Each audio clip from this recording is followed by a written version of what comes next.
Why has the plight of the Rohingya been ignored? Hundreds of thousands of people fled a military crackdown in Myanmar 5 years ago. They have been refugees in Bangladesh ever since, with no hope of returning home.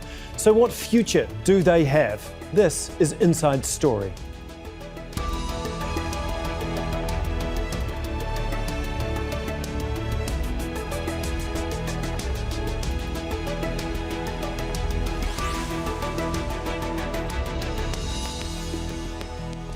Hello, welcome to the program. I'm Tom Mcrae. On Thursday, more than 1 million Rohingya refugees marked 5 years since they were violently driven out from Myanmar.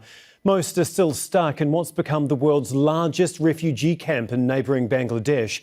They're demanding a safe and dignified return to their homeland and a future for the thousands of children born in exile. But their chances of going home anytime soon are uncertain. Last year, the same army that expelled the Rohingya overthrew Myanmar's elected government. Now, fighting between rebels and the army has intensified in the Rohingyas' home state of Rakhine. Well, almost 1 million mainly Muslim Rohingya are sheltering in Bangladesh. Myanmar denies them citizenship, making them one of the world's largest groups of stateless people. More than half are children. Aid agencies say they're at risk of becoming a lost generation because of a lack of education. 48% are women and girls, many of whom have survived or witnessed some form of gender-based violence. And conditions in the refugee camps are dire. Authorities say crime has increased, including violence, drug dealing and human trafficking. Well, we'll bring in our guests in just a moment, but first, this update from Tanvir Chowdhury in Cox's Bazar. For refugees, life here is challenging. Overcrowded and fragile shelters surrounded by barbed wire fences, banned from formal education, work and travel. Refugees say they're frequently harassed by police and camp authorities. Violence, trafficking, child marriages and drug-related crimes are increasing inside the camp. Azra Khatun fled to Bangladesh in 2017. She has 3 children. 2 of them were born in the camp. She is worried about their future.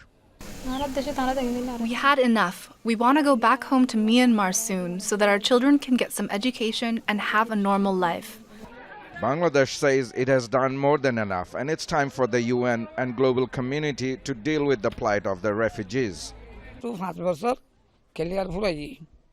We have been here for 5 years already. If we have to stay here longer, in that case, the United Nations, Bangladesh government and other organizations should find a new strategy to send us back soon. Nearly 4,000 Rohingya refugees live along the border with Myanmar at Tumru in what's called no man's land. Conditions are harsh and they are cut off from the others. Behind me is the only refugee camp in the no man's area. Most of it is in the Myanmar side. The rest is in the international boundary. Conflict in Myanmar's Rakhine state is gradually spilling over close to the border. We are unable to go to our own country still. Another fear we have now is due to frequent clashes between Arakan Buddhist rebel insurgents and the Myanmar army. It is getting very close to our camp area. We can hear artillery rounds and machine gun fire almost every day. Our children and families are in panic. 5 years on since the Rohingya arrived here, the UN Refugee Agency says they now face a protracted crisis and need help urgently. So I think the main challenge is providing the support for them to survive on the day-to-day basis. The humanitarian needs are covered, but also moving towards what is going to happen next.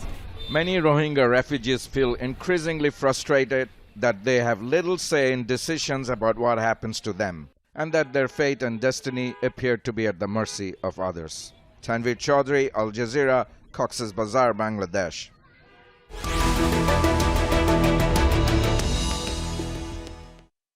Well, let's bring in our guests now. In London, we have Kyaw Win, Executive Director at the Burma Human Rights Network. In Vancouver, Yasmin, Ullah, a Rohingya human rights activist. And in Cape Elizabeth, Maine in the US, Tom Andrews, the UN Special Rapporteur on the situation of human rights in Myanmar. A warm welcome to each of you. Thank you very much for being on the program today.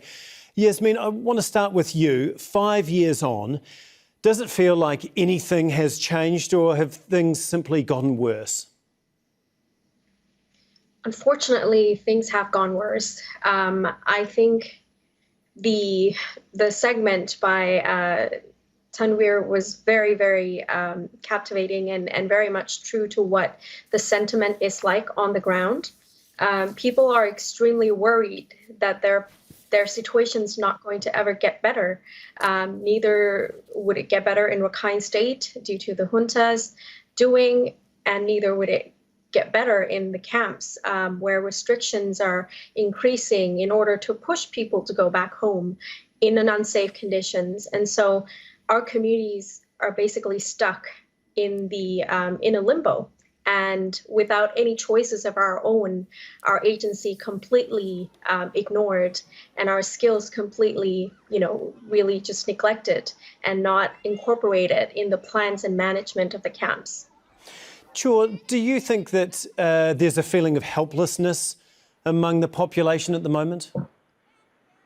As you see, the Rohingya population in the camp, they are genocide survivors. They are traumatized people, and then beside they have lots of pressure, social pressures and authorities, for pressure from the authorities, local authorities, and also local communities.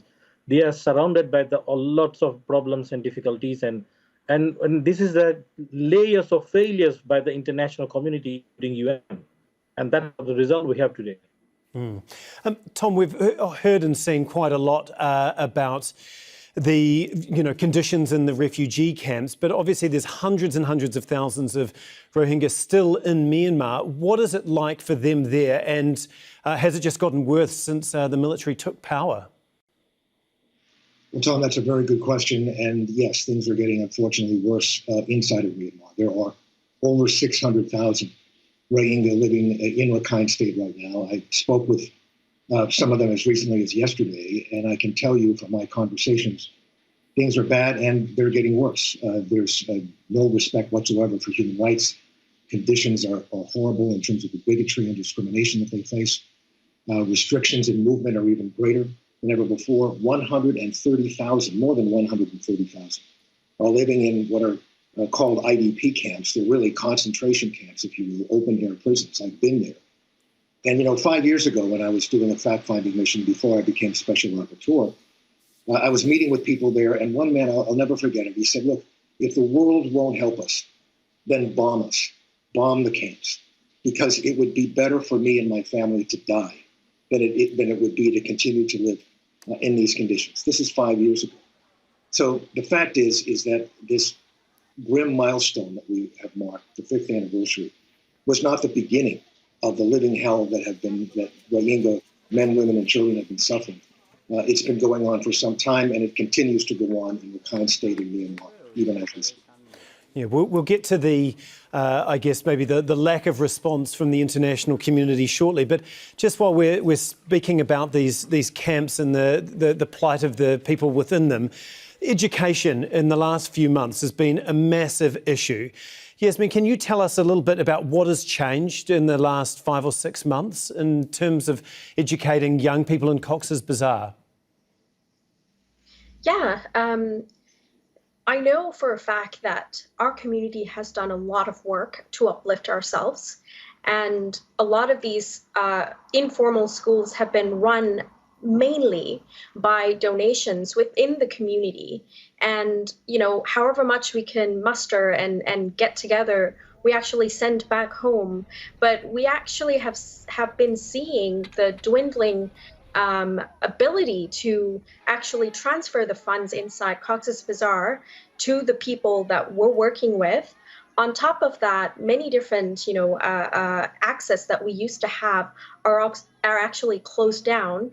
And then we find out that informal schools are actually no longer allowed or permitted.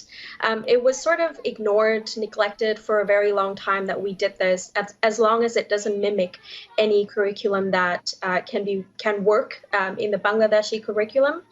And now we just have a situation where authorities of humanitarian organizations are the ones that actually tip off Bangladeshi authorities to actually come and close down these informal schools.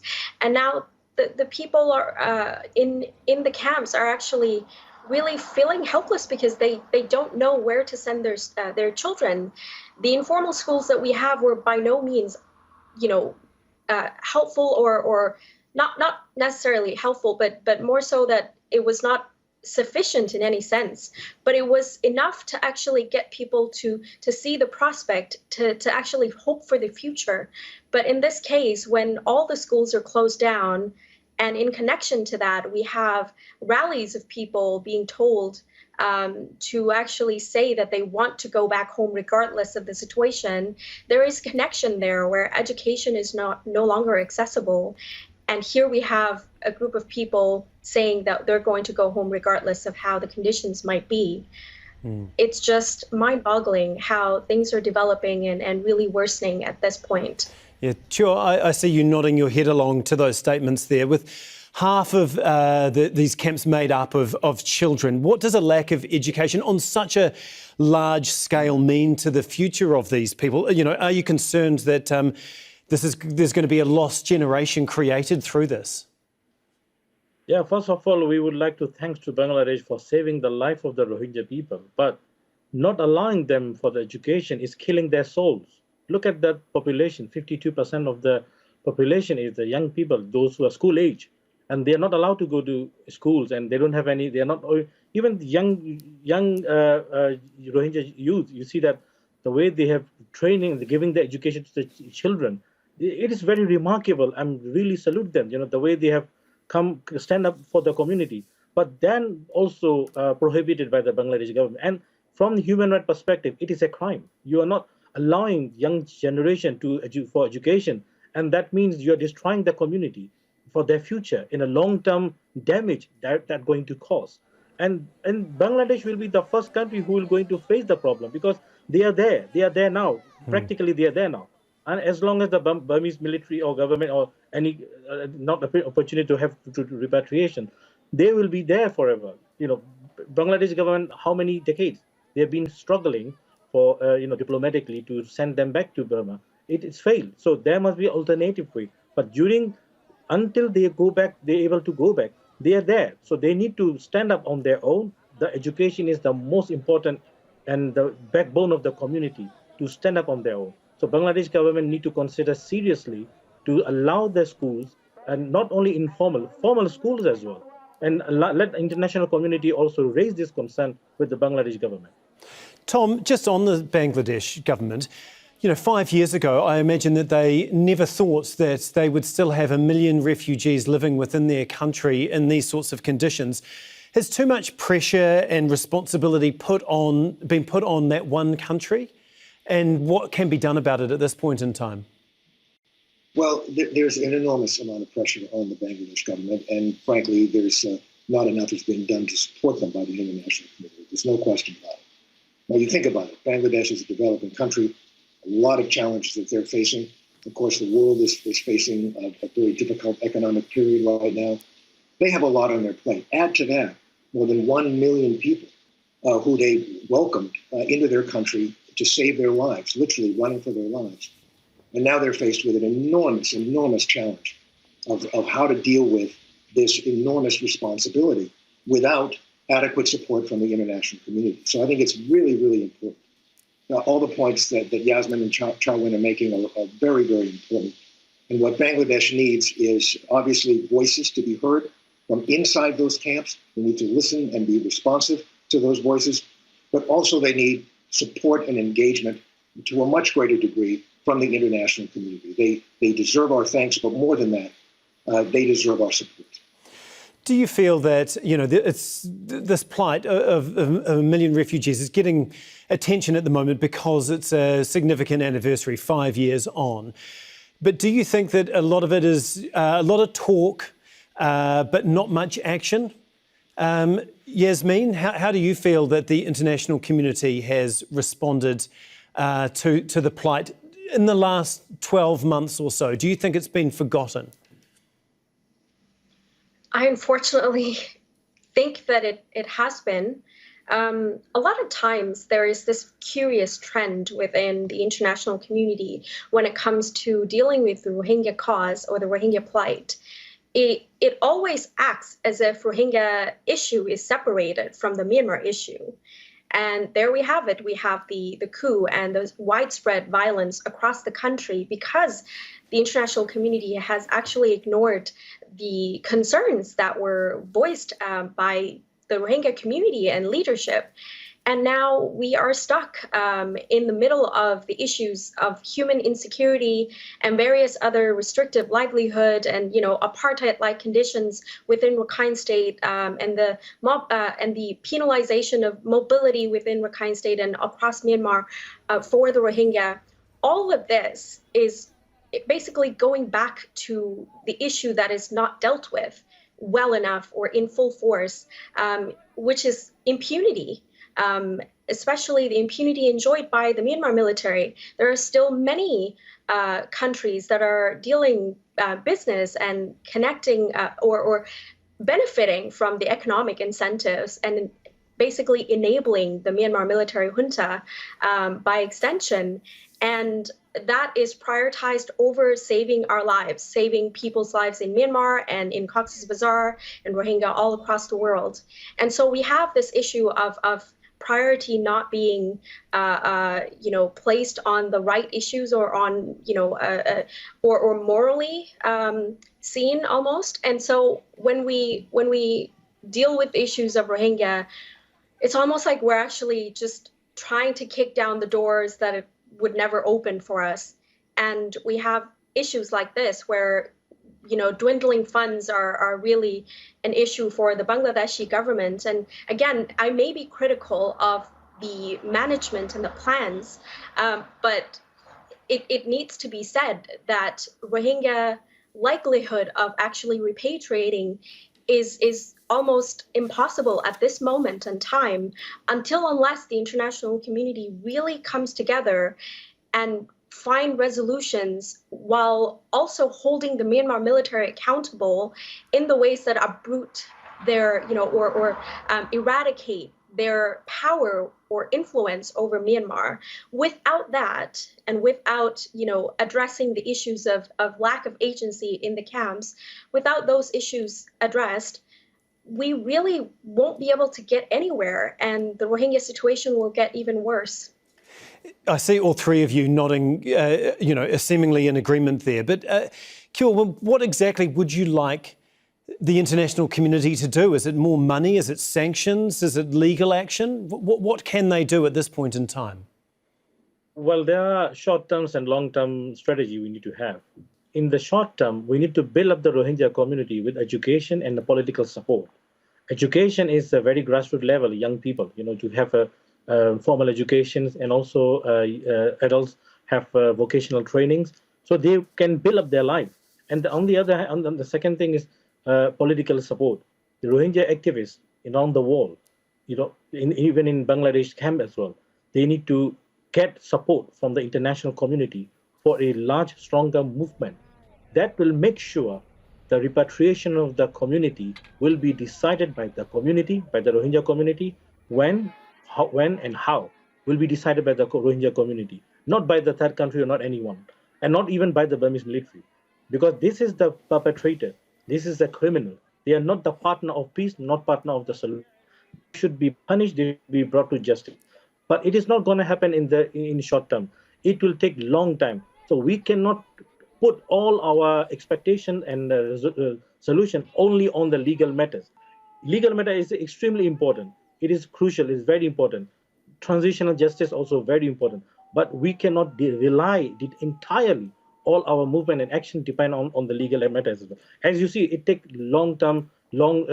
several decades and several years. But for that time, a big, large community already has been affected and destroyed by the genocidal actions. How are we going to repair this? How are we going to make sure that this damage will immediately stop and turn over? So we need a short-term strategy to build up the community, to support the Rohingya people, Rohingya leaders for the political movement, and all the resources need to be channeled among the Rohingya people, because Rohingya people deserve to protect themselves, to decide their future, their destiny. So this is international community immediately need to do this. Tom, we've seen recently the International Court of Justice ruled that the Gambia's genocide case against Myanmar can now proceed. Is that a huge turning point in terms of getting justice for these people? Well, Tom, it's, excuse me, it's an important step forward. There's no question about it. And another important step forward happened yesterday when the UK joined the case. Now we have, obviously, the Gambia leading the case.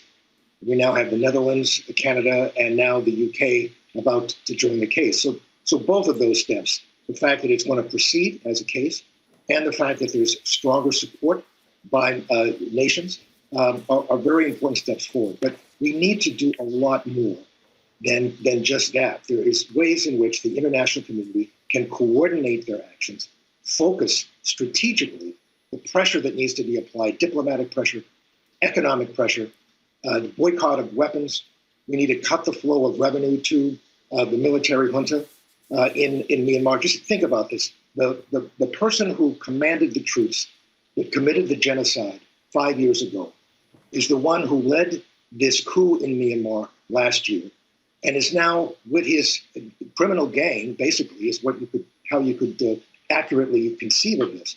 A criminal gang holding an entire nation of 54 million people hostage. It is critical, and literally torturing, killing.